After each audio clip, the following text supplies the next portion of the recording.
Langsung aja kita cek saudara. Inilah pencapaiannya. This is the impossible push-up. Just one repetition. That's it. You think you can do it? I did this, the impossible pull-up.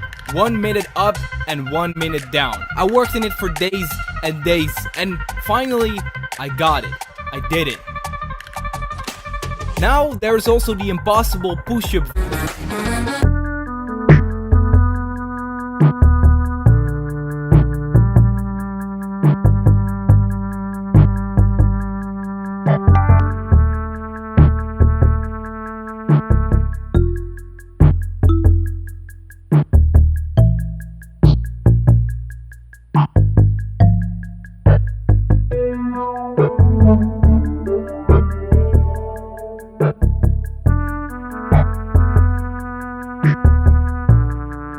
Come on! Go on, push it out, push it out. Go on, push it out, push it out, push it out. Push it out, push it out. 3, 2, 1, go. You did it, bro. You did it. Today we are going to try the impossible push-up. What's up guys? So it's time for another challenge. The internet is full with the videos where the guys is doing the impossible pull-up. Impossible pull-up means that they go 1 minute on the way up and 1 minute on the way down. On the way down and 1 minute and 30 seconds on the way up. I promise you it will be intense. You definitely can try to do it with me right now. So let's get on the floor and let's try the impossible push-up.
Assalamualaikum warahmatullahi wabarakatuh. Sahabat-sahabat sekalian, dan tentunya guru-guru hebat di seantero Nusantara Indonesia tercinta dimanapun Anda berada. Ketemu lagi dengan saya, Bagza Nugraha, yang pada kesempatan hari ini, tepatnya malam Ramadan ini, saya akan sedikit mengupas tentang sesuatu yang terkadang kita lupakan, khususnya oleh umat muslim, yang mana hal ini merupakan sesuatu yang tidak selayaknya kita lupakan. Dan tentunya hal ini merupakan bagian dari sport and science.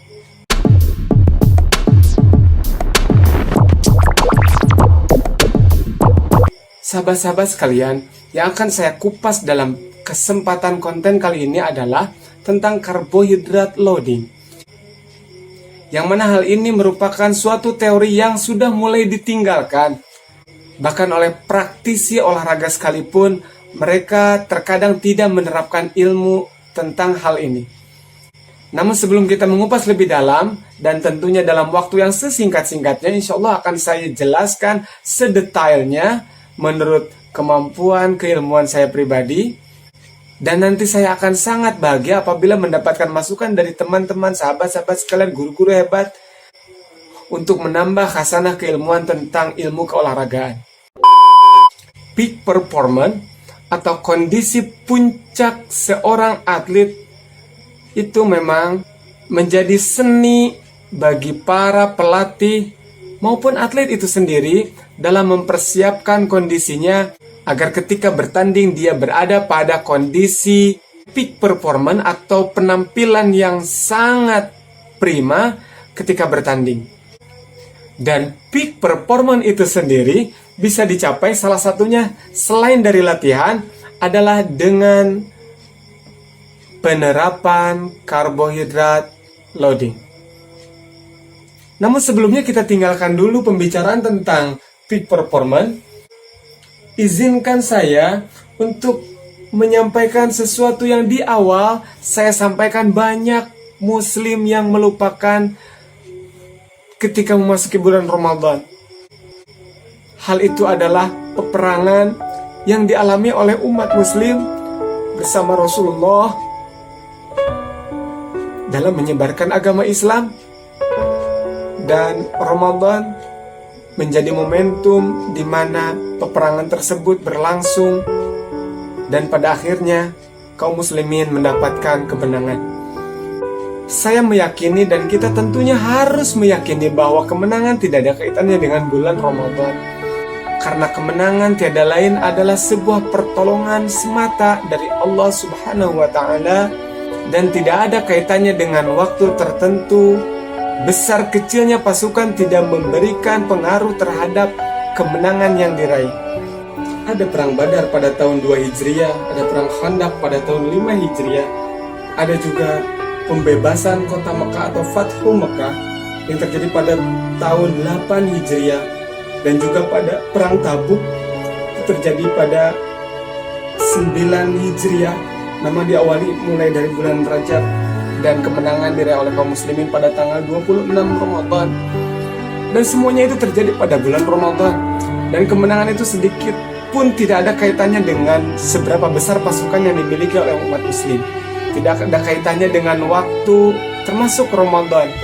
Namun demikian, Ramadan menjadi bulan di mana qadarullah, Allah mentakdirkan peperangan itu terjadi di bulan tersebut, di bulan mulia ini.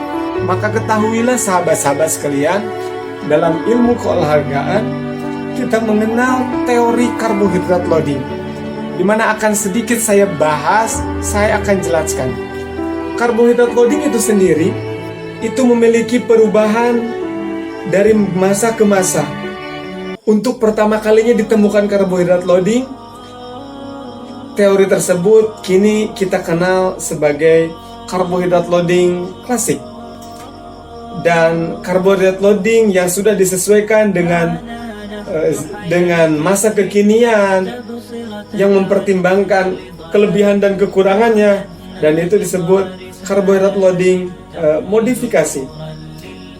Dan saya sendiri menyampaikan bahwa umat muslim yang menjalankan ibadah puasa secara tidak langsung, dia sudah menjalankan karbohidrat loading. Saya akan mulai membahas dari karbohidrat loading klasik. Oke, saya tampilkan.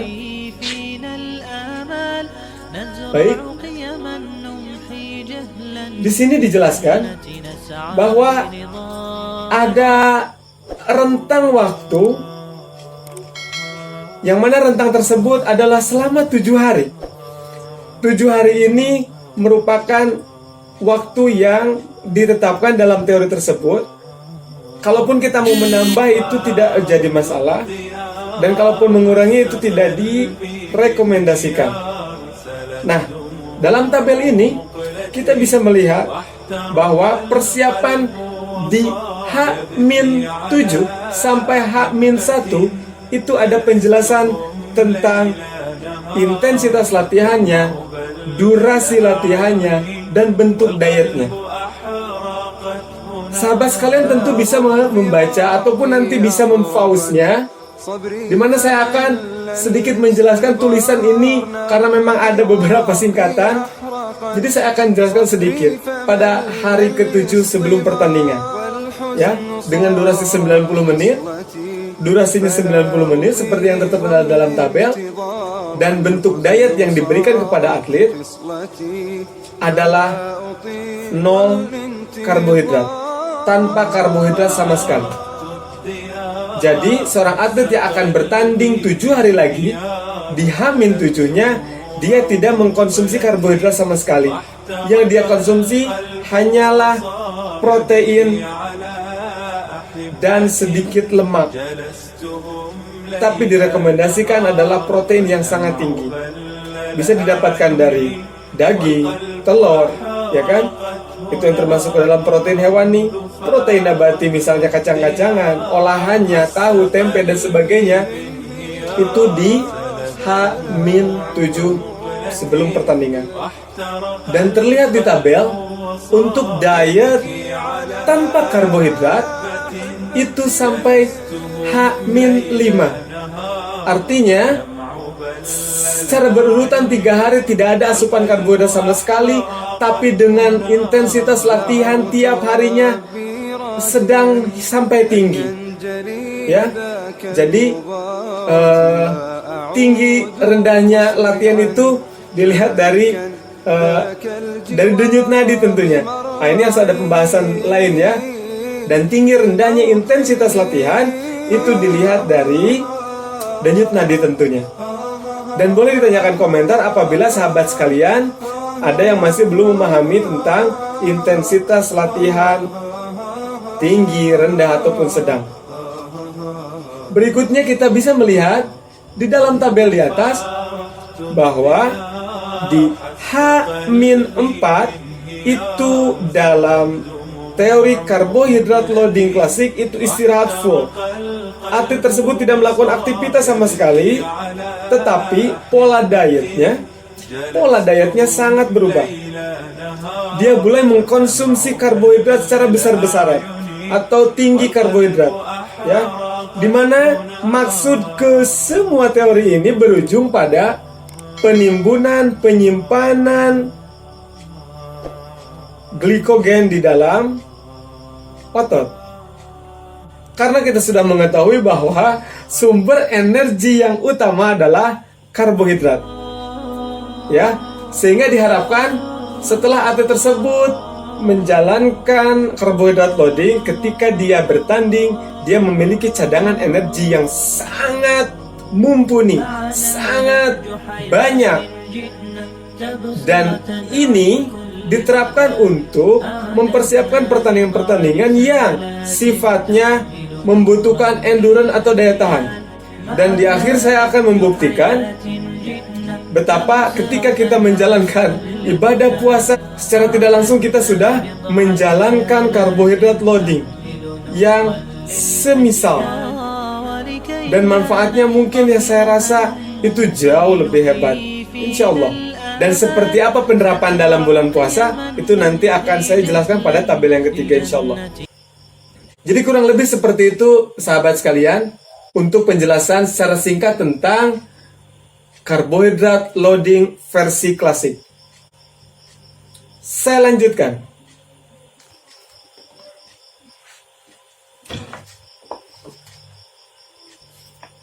Dan ini adalah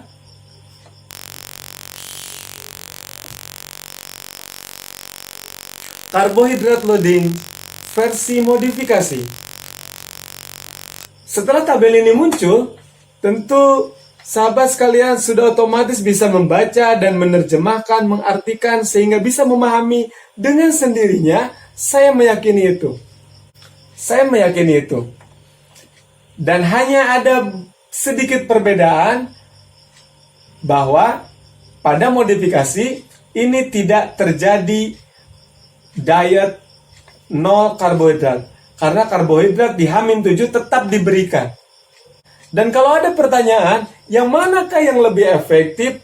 Maka saya sampaikan keduanya memiliki efektivitas yang sama.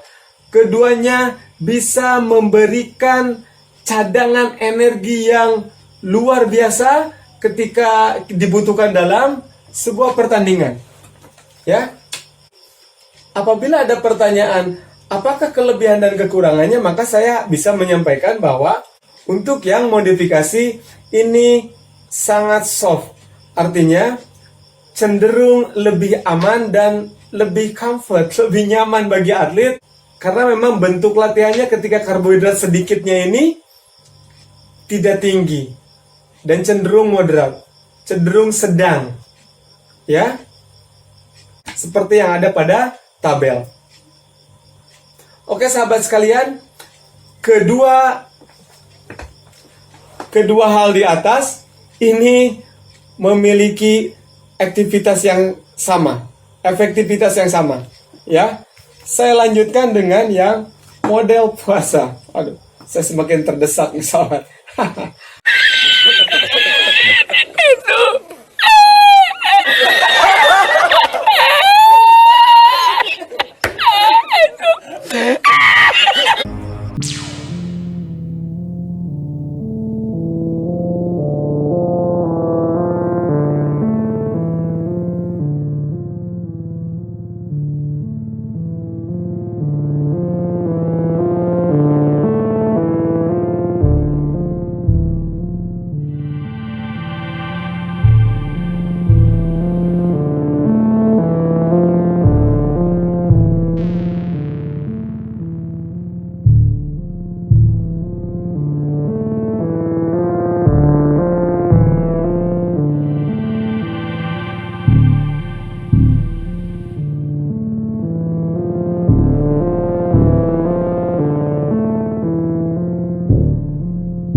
Betapa Rasulullah itu benar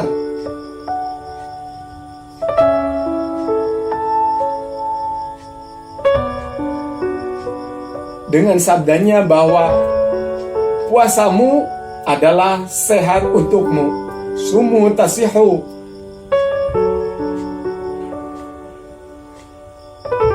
Dan hal ini pula yang menjadi kajian bagi kita semua. Ternyata ada relevansi antara kemampuan fisik di bulan Ramadan dengan peperangan yang kadang kita lupakan ketika kita memasuki bulan Ramadan. Padahal sejarah tidak bisa kita tinggalkan, sejarah tidak bisa kita lupakan bahwa Ramadan menjadi momentum mendapatnya kemenangan yang gemilang untuk beberapa perjuangan dalam sejarah Islam.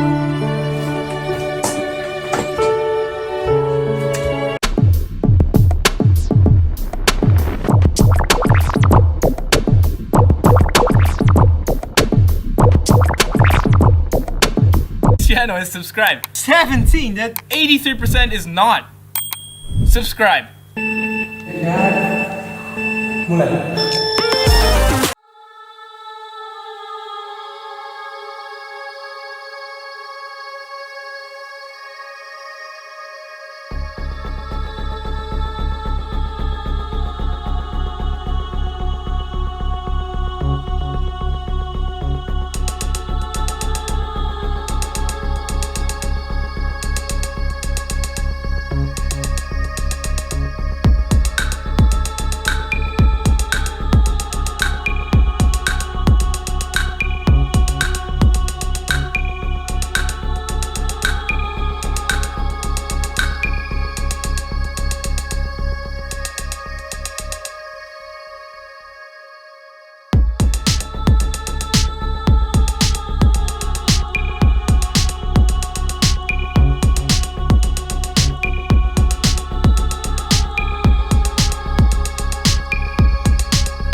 Go on, push it out, push it out, push it out.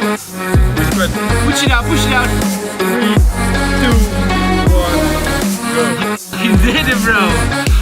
You did it. Oh, I have to be honest, it's not the cleanest form. bro, you did it. The injury and everything, I am super, but I'm even more proud of this guy. Wait a minute! Who are you? Dengan saya, Bagza Nugraha. Insya Allah kedepannya saya akan membuktikan dengan pencapaian-pencapaian yang lain selama di bulan Ramadan ini. Terima kasih atas perhatiannya. Ketemu lagi dengan Bagza Nugraha di konten selanjutnya. Assalamualaikum warahmatullahi wabarakatuh.